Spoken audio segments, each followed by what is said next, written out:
kegiatan kita hari ini, Pak? Hari ini kegiatan kita saya hadir bersama BPJS Kesehatan Cabang Bungo ya, dengan Pak Direktur Rumah Sakit dan Kadis Kesehatan. Hari ini kita diskusi terkait bagaimana rumah sakit itu mampu memberikan pelayanan kesehatan yang bagus. Sebagai tindak lanjut, masukan dari teman-teman BPJS Tenaga BPJS Tenaga ini kan memiliki kesehatan ini memiliki standar. Mereka melakukan pemeriksaan pengawasan terhadap kesiapan sarana prasarana kita, khususnya kamar rawat inap standar ya. Nah, kemudian mereka memberikan rekomendasi. Rekomendasi ini akan berdampak kepada penurunan rumah sakit kalau tidak ditindaklanjuti. Oleh karena itu ada masukan. Nah, masukannya antara lain ventilator untuk HCU, NICU maupun PICU. Kekurangan yang harus kita lengkapi.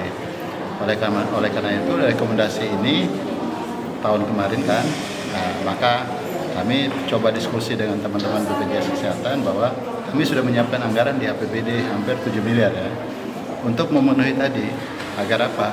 Fasilitas kesehatan kita yang di rumah sakit ini terpenuhi sesuai standar yang menjadi bagian harus disiapkan rumah sakit, menjadi bagian dari standar sarana prasarana kesehatan.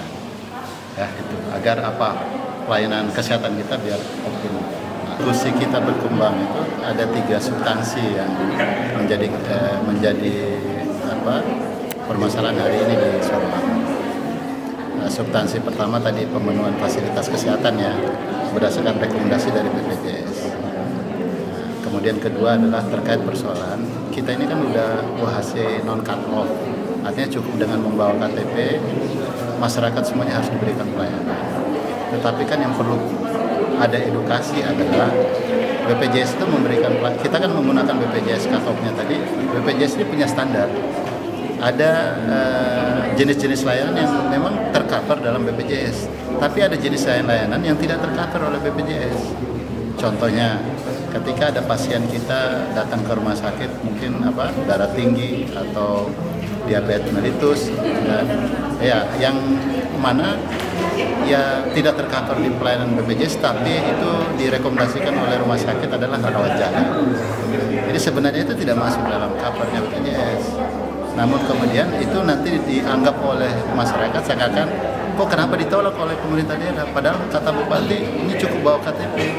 Padahal yang dimaksudkan cut off itu pelayanan kesehatan adalah yang semuanya kita kan kerjasama sama BPJS nih, penyediaan pembiayaannya sepanjang kepesertaannya itu memenuhi cakupan pelayanan yang diberikan oleh BPJS. Itu fenomena itu. Nah, kemudian fenomena terakhir adalah kecenderungan bagaimana kita meningkatkan kualitas itu tidak hanya sarana prasarana tetapi SDM kita juga kita tingkatkan. Ketiga terutama berbicara terkait kesiapan kita terhadap pelaksanaan program Bapak Presiden Asia-Tita, yaitu program pemeriksaan kesehatan gratis.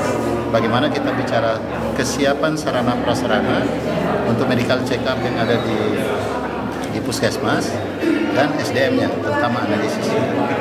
Kemudian juga kita mau bercerita bahwa dari 20 jenis layanan itu, ini kan yang tercover hanya 14. Bagaimana yang 6-nya? Apakah pembiayaan itu dibayar oleh APBD atau pusat yang membayar? Ini yang kita diskusikan hari ini. Terima kasih, Pak. Kami hari ini mengapresiasi pertemuan koordinasi di Pemda, berarti ikut berperan serta untuk pemenuhan sarana prasarana di rumah sakit, juga sebagai tindak lanjut sudah universal health coverage. Tentu itu harus diiringi dengan kualitas layanan yang meningkat di vaskes yang ada di Sarawak.